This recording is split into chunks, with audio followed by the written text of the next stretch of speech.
আসসালামু আলাইকুম everyone, welcome back to my channel cooking studio by Sayeda. আশা করি আপনারা সবাই ভালো আছেন। কুকিং স্টুডিওর আজকের আয়োজনে কমলার জেলি, চলুন দেখে নিই এর প্রস্তুত প্রণালী। প্রথমেই আমি এখানে 3টি কমলা নিয়েছি। কমলাগুলো খোসা ছাড়িয়ে নেব। কমলার খোসা ছাড়িয়ে প্রত্যেকটা কোষ আলাদা করে নিয়েছি। এখন খোসার ভিতর থেকে প্রতিটা বীজ বের করে নেব। সবগুলো বীজ বের করা হয়ে গেলে আমি একটি ব্লেন্ডারে ব্লেন্ড করে নেব। আমার কমলাগুলো ব্লেন্ড করা হয়ে গেছে। এখন এগুলোকে একটা চালনির মধ্যে নিয়েছি।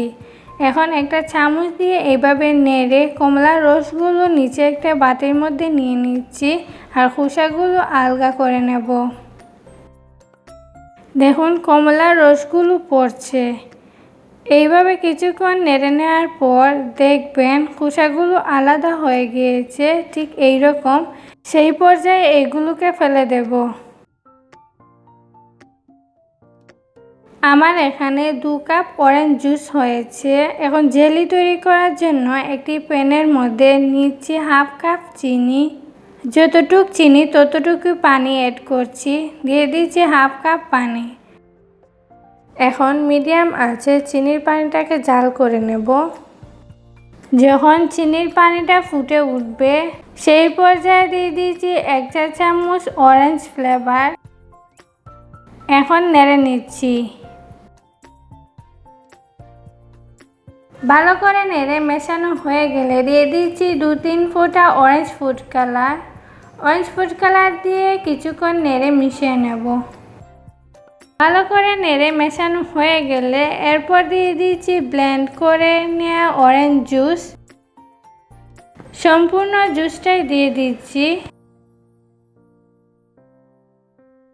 এখন মিডিয়াম আঁচে অনবরত নাড়তে থাকবো, নাড়া বন্ধ করা যাবে না। কিছুক্ষণ পর দেখতে পাবেন এই মিশ্রণটা ঘন হয়ে এসেছে। সেই পর্যায়ে আমি চুলার আঁচটা একদম কমিয়ে নিয়েছি। এখন আমি 2 টেবিল চামচের মতো কিছু মিশ্রণ তুলে নিচ্ছি। সেই মিশ্রণে আমি আগার আগার পাউডার মিশিয়ে নেব। আমি এখন এর মধ্যে দিয়ে দিচ্ছি 1/2 চা চামচ agar agar powder. Agar agar পাউডারের পরিবর্তে আপনার জেলিটিনও ইউজ করতে পারেন। ভালো করে নেড়ে মিশিয়ে নিতে হবে। চুলার আঁচটা একদম কমিয়ে নিয়েছি। এখন দিয়ে দিচ্ছি আগার আগার পাউডারের মিশ্রণটা। এখন ভালো করে নেড়ে মিশিয়ে নিতে হবে।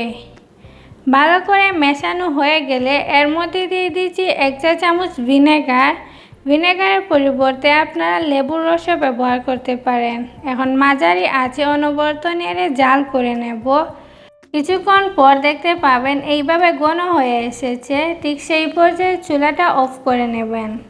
আমি আপনাদেরকে দেখিয়ে দিচ্ছি কীরকম হলে বুঝবেন জেলির জন্য রেডি হয়ে গেছে এই মিশ্রণ। চামচের আগায় এইভাবে নিয়ে দেখবেন যখন একটু সময় নিয়ে পড়ছে, ঠিক সেই পর্যায়ে নামিয়ে নেবেন। আমি এখানে একটি কাঁচের বয়ামের মধ্যে সেট করব জেলি। আপনারা আপনাদের পছন্দ মতো যে কোনো কিছুতে সেট করতে পারেন, স্টিলের বা কাঁচের যে কোনো কিছুতে। এখন এই জেলিটাকে একটা জায়গায় রাখতে হবে, যে জায়গায় নাড়াচাড়া করা হয় না। জেলিটা সেট হওয়ার জন্য 2 থেকে 3 ঘন্টা সময় লাগবে। 2 ঘন্টা পর আমি আপনাদেরকে দেখিয়ে দিচ্ছি জেলিটা কতটা সেট হয়েছে। খুবই অল্প উপকরণে এই স্বাস্থ্যসম্মত জেলিটা বাসায় তৈরি করে নিতে পারেন। তৈরি করতে যেন খুব বেশি সময় লাগে তা কিন্তু নয়, খুবই অল্প সময়ে এই জেলিটা তৈরি হয়ে যায়। আমার অরেঞ্জ জেলিটা একদম পারফেক্টভাবে সেট হয়ে গিয়েছে। এখন আমি আপনাদেরকে দেখিয়ে দিচ্ছি জেলিটা কীরকম সেট হয়েছে। এইভাবে জেলি তৈরি করে আপনারা বছর জুড়ে নর্মাল ফ্রিজে সংরক্ষণ করতে পারবেন। নর্মাল টেম্পারেচারে 6 মাস পর্যন্ত সংরক্ষণ করতে পারবেন। জেলিটা খুব সুন্দরভাবে কেটে এসেছে। এখন আমি একটি ব্রেডের মধ্যে লাগিয়ে দেখাবো জেলিটা কতটা পারফেক্টভাবে সেট হয়েছে। যারা স্বাস্থ্যসম্মত খাবার খেতে পছন্দ করেন তারা এই জেলিটা বাসায় ঝটপটি তৈরি করে নিতে পারবেন। জেলি খুব সুন্দরভাবে ব্রেডের মধ্যে লেগে গেছে।